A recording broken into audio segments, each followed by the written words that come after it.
Well, first impressions of this Audi are rather good, to be fair. Let's start with the basics. The rear view vision is it is partially obstructed by the headrests. If you've got people in the back, it is going to be an issue with your vision. The side mirrors are relatively large and wide. The vision on that's going to be good.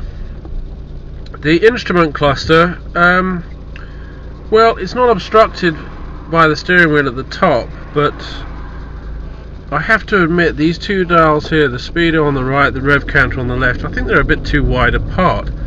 They seem to breach the steering wheel, and it tends to make it difficult to read. It would help if they were a little bit closer together. Now, the center console, typical Audi, very simple, very basic, nothing complicated. It's the sort of thing you can look down on, see exactly what you've got to do, bish bosh, job done. Don't have to take your eyes off the road for too long. The central part here, same thing, very simple. Got your navigation control, etc, etc. Now this is the automatic, and it's quite a beefy diesel, which is always nice to have a bigger engine, even though it's not huge, but it's certainly powerful enough. Now the steering on this vehicle is lovely. It's almost ghost-like. It's just so silky smooth and light. I'm not entirely feeling the road. It does feel a little bit sort of almost anaesthetized. What I am feeling is the power steering mechanism and not the actual road, which is a little bit frustrating because this is quite a enthusiastic sporty car. So it'd be nice to feel the road a bit more, I must admit. The driving position is exceptionally comfortable.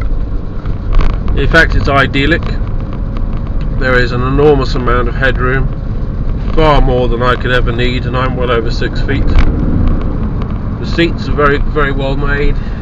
It's certainly a luxury vehicle, but the steering is too light. The steering, there is a bit of a wobble there. The car does feel a little bit articulated when you do that. I wouldn't feel overconfident doing a swerve at high speed in this vehicle. The suspension feels more like it's designed, or the shock absorbers rather, feel like more designed for comfort than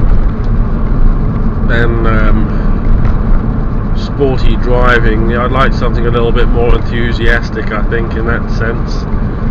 The brakes, however, are absolutely exceptional. As you brake, you have the ability to apply gradual pressure,